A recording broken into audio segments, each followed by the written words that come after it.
So today it's going to be my April book wrap-up video.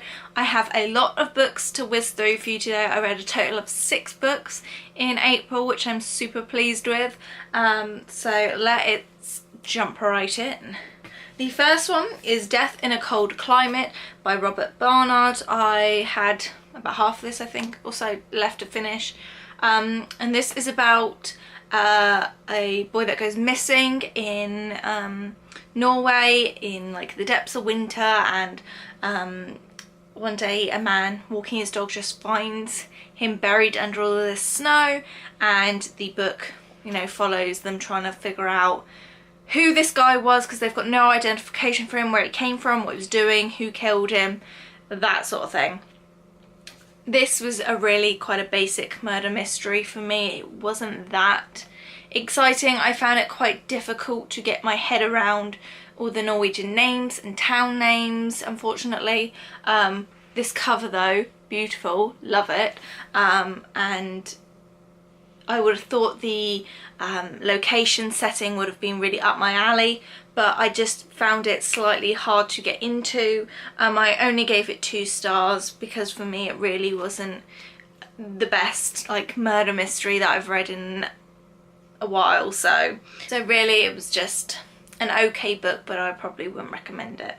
The next one is a very different book. This is Raw by Sophie Helyn. She is the creator of the P.S. I Love You book.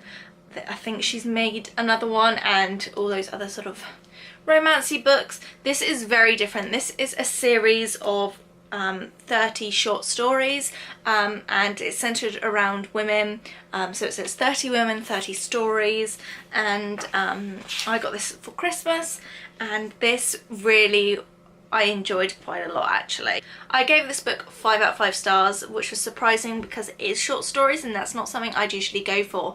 But this book was basically like a grown-up like fables tale book for me. It had all these little stories that were totally crazy but had a good like message behind them, or something you could take away from them. I've noted down a couple examples, so I will run through them and like what some of the titles of the chapters were.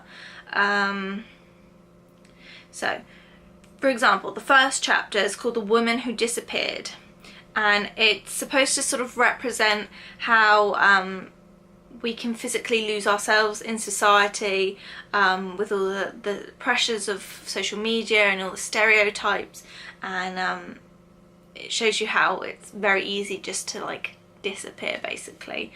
There's one about a woman on a shelf, and basically it's like saying how her husband was using her as a trophy wife basically, and towards the end of the story she says how, you know, you keep things like put away aside for like a special occasion, but that special occasion is never like, it never happens, it never manifests itself, and so you've got these like prized possessions that you never use because you're always waiting for a better time to use them.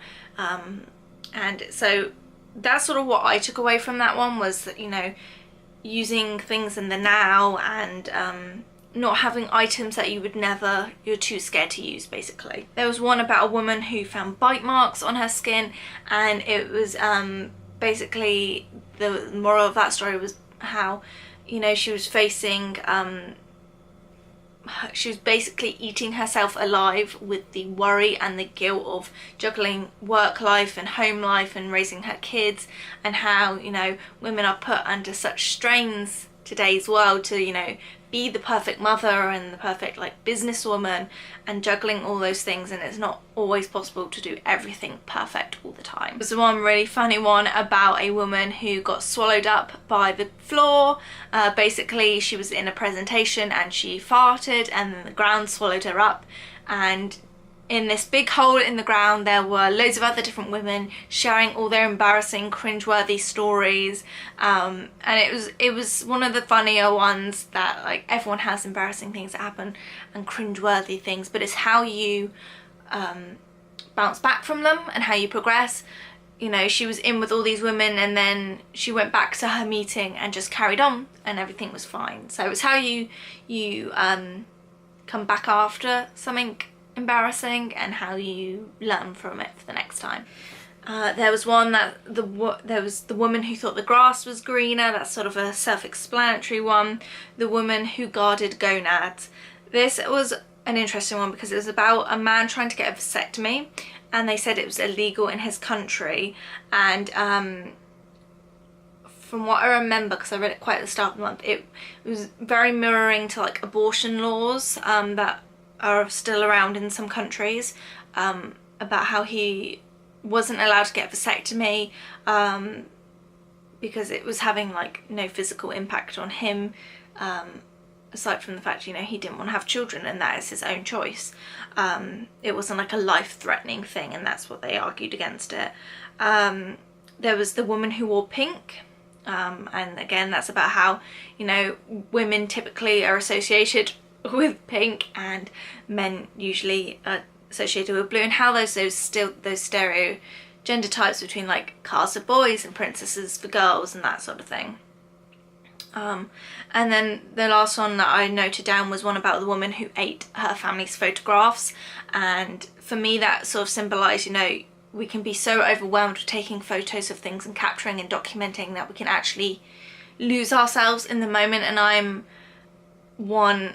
a big contender of this. I'm trying to be better at like living more presently, and not being like all consuming filming and photographing things and just sort of trying to enjoy the moment. So that was that book. I really would highly recommend it. I think it's a very good one, not only if you want some laughs or something quite light-hearted. It's a very quick, easy read, and also has some good like morals and stories behind it. So yes, enjoyed that one. Next, I read A Love Letter Life by Jeremy and Audrey Roloff.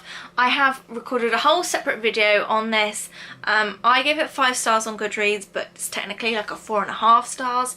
I did enjoy this. I love them as a couple and people, and I followed their journey quite to a T. So yes, would definitely recommend this book. It's basically their story of coming together as a couple, how they're developing in their marriage, and you know, some guidance and tips that they can give for living more intentionally and loving more intentionally in your relationship.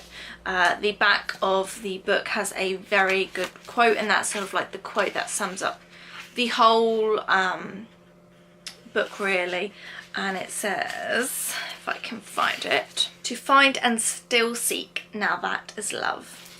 So how to live a more purposeful, well, as it says on the front, pursue creatively, date intentionally, and love faithfully. So if you want to know more about that book and my thoughts on it, head on over to my book review. The next book was quite underwhelming for me actually, and this is The Secret Barrister. I thought I'd be really interested in this book because I'm all about learning about different people and cultures and different professions, and like getting a behind the scenes knowledge of them. You know, I really enjoyed those nurses and doctor ones that I've read. So I thought I'd be quite interested in this, and I ended up only giving it 2 stars, and I pretty much skim read most of this book.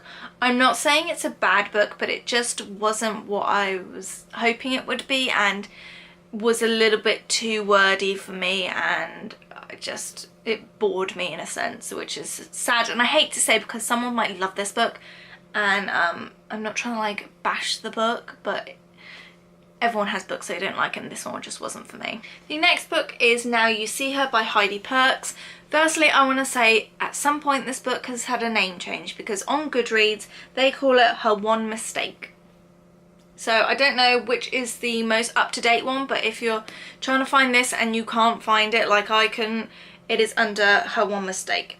But this book I gave 5 out of 5 stars. It's a sort of suspense mystery book, which I'm all about, and this centres around a woman who is looking after her best friend's daughter, and they go to a fair with her children as well, and you know, she turns away for 1 second and her friend's daughter is missing, and that's where the story spirals from. It's every parent's worst nightmare, let alone when you're looking after someone else's child. And this was just super gripping. I enjoyed reading the characters. Some of the characters I really started to hate throughout. and I thought were very manipulative. I thought you get the perspective of Charlotte, who's looking after her best friend's daughter, and then Harriet, who is the daughter's mother. And so you see both perspectives, and it jumps from present day, them both being interviewed in a police station, and then also the time of the event and the sort of days circling afterwards. And I quite like it when a book does that and has different time perspectives. This book is actually set in Dorset, so it's very sort of close to home to me, and some of the place names were familiar, even if some of the names are made up. There is a very sort of manipulating element to this of Harriet's husband. You really start to get an uneasy feeling about him.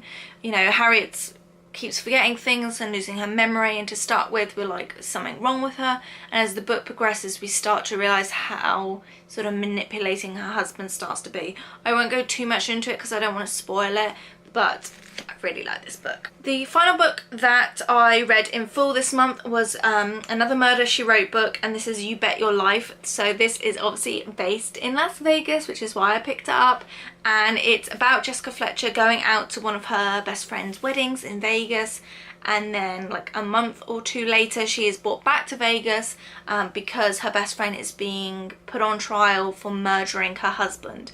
And it follows Jessica, you know, as just like a friend supporting her, and then she becomes part of the actual defense team to try and get her friend off the case.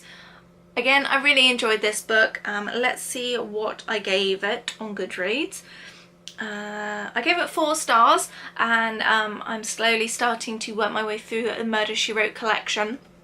One thing that I was unsure of was how easy it was for Jessica to just jump on the defense bandwagon and join the defense team. I don't know how true that is of a real court, so but yes, I did enjoy that nonetheless. And then the book I'm reading at the moment is We Must Be Brave by Frances Liaudette. I'm about probably a third of the way through it, and I'm really enjoying it. It's set in wartime in and around Southampton, which again, very close to home, and so I'm enjoying reading this so far, so look out for that next month. So I have been reading a ton of books this month, and I hope that continues in the next coming months. I'm really getting on my Goodreads challenge, and yeah, if you've read any of these books, let me know what you think. If you're going to add any of these to your to read shelf, let me know, and I will see you in my next video. Bye guys!